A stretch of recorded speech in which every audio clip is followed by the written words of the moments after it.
On, on va se coucher moins niaiseux. En tout cas, c'est l'objectif de la chronique. Absolument.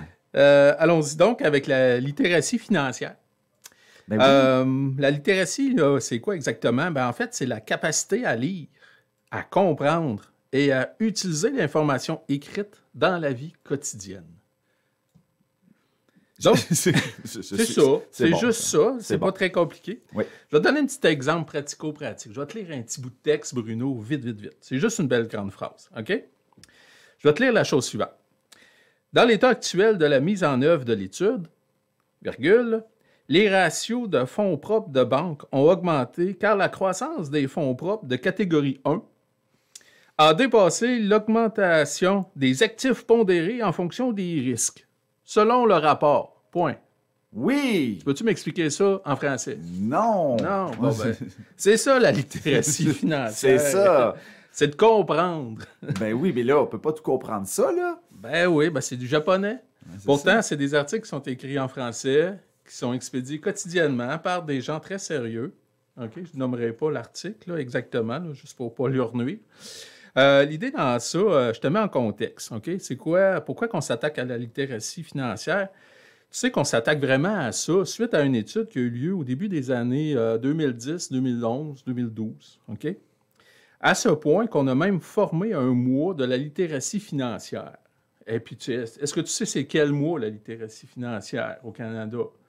Non, aucune idée. C'est le mois de novembre. C'est comme s'il n'était pas déjà pris en quelque part. Qui n'était pas déjà lourd. Qui n'était pas déjà lourd de conséquences avec le jour du souvenir et tout ça. Ça reste qu'il y a un mois de la littératie financière. C'est à quel point on s'en occupe. OK.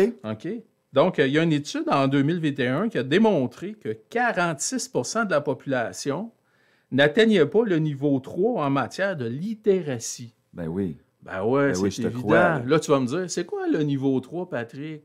Ben, c'est assez simple. Il y a 6 niveaux en littératie. OK? Le premier niveau, c'est une personne qui est analphabète. Donc, ça veut dire qu'elle a une difficulté à lire et évidemment à écrire. Le niveau 2, c'est quelqu'un qui est analphabète, mais on dit fonctionnel. OK? Donc, le seuil, je dirais, de compréhension minimale, c'est le seuil 3. Quelqu'un qui est de seuil 6 comprend tout ce qu'il lit, tous les termes, les concepts. Donc, on va avec des textes plus complexes un petit peu.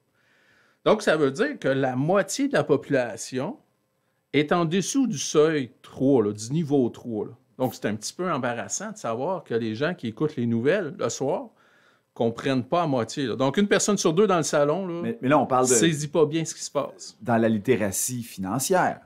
Ou dans la littératie... La littératie en général. Ah oui, oui. Ben okay. Non, je sais. La littératie financière, pourquoi qu'on s'en occupe plus particulièrement?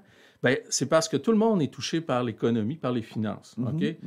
La plupart des gens ont un emploi, vont gérer un budget, ont des dépenses. Donc, l'équilibre dépenses-revenus, endettement, épargne, investissement, toutes ces choses-là, ben, ça impacte à peu près 98 % des gens. Donc, c'est quand même important, la littératie financière. Le Canada, lui, est intervenu avec une stratégie nationale de la littératie financière. Tu savais-tu ça, Bruno? Non. Donc, ils ont mis en place une stratégie. Je sais pas grand-chose un matin, hein? Bon, c'est pas grave. Je suis arrivé avec l'info. C'est à ça que ça sert. Mais tu es un bon public, Bruno. C'est pour ça que je travaille avec toi, d'ailleurs.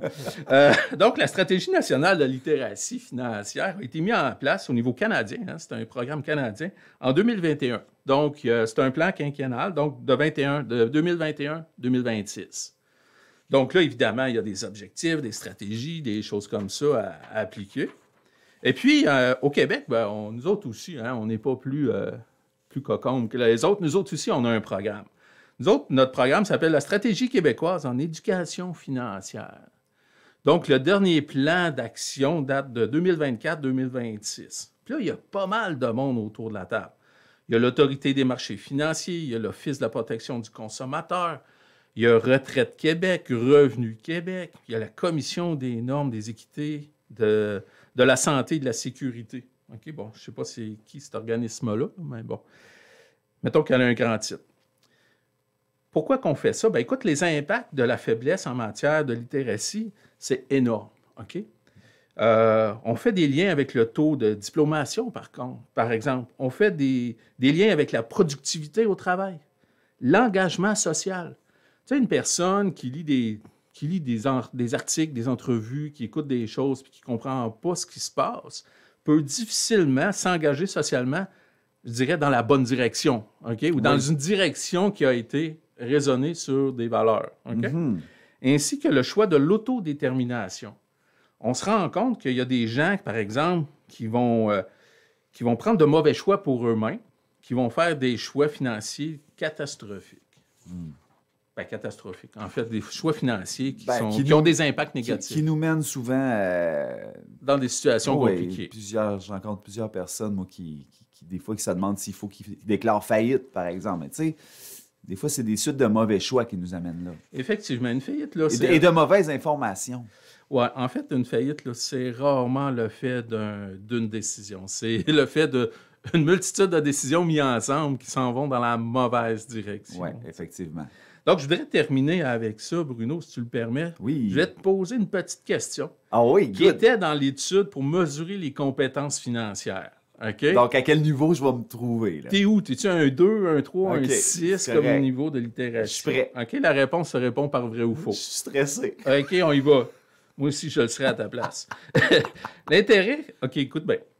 L'intérêt que vous aurez à payer sur un prêt bancaire payable sur 15 ans sera plus élevé que sur un prêt de 30 ans. Vrai ou faux? L'intérêt total ou le niveau d'intérêt? Je répète ma question. Je te donne une chance, OK? Parce que là, on a 30 secondes. Déjà, il faut écouter, là. OK? L'intérêt que vous aurez à payer sur un prêt bancaire payable sur 15 ans sera plus élevé que sur un prêt de 30 ans. Il sera plus élevé. Non, il serait moins élevé. C'est faux. C'est faux. Ben, t'es bon, Bruno, t'es niveau 3. J'aurais pu mal répondre parce que j'aurais mal écouté, mais niveau 3... Ben, c'est à peu près là je m'imaginais quand tu me parlais tantôt des niveaux. Pas mauvais, mais... Sur ça, Bruno, je te souhaite une belle journée. Merci beaucoup de ton aide. Merci beaucoup de tes notes judicieuses ce matin. Puis justement, en ces temps de rapport d'impôt, des fois, on fait comme « Ah non, pas ça! » Ben, je pense qu'il faut changer un peu notre mode de vision de la chose puis dire « Yes, enfin, je vais peut-être recevoir un retour ou des choses comme ça. » Si on est mal informé, ben... On va difficilement faire des bons choix. Excellent. Merci, Patrick. Ça marche. Salut, Bruno.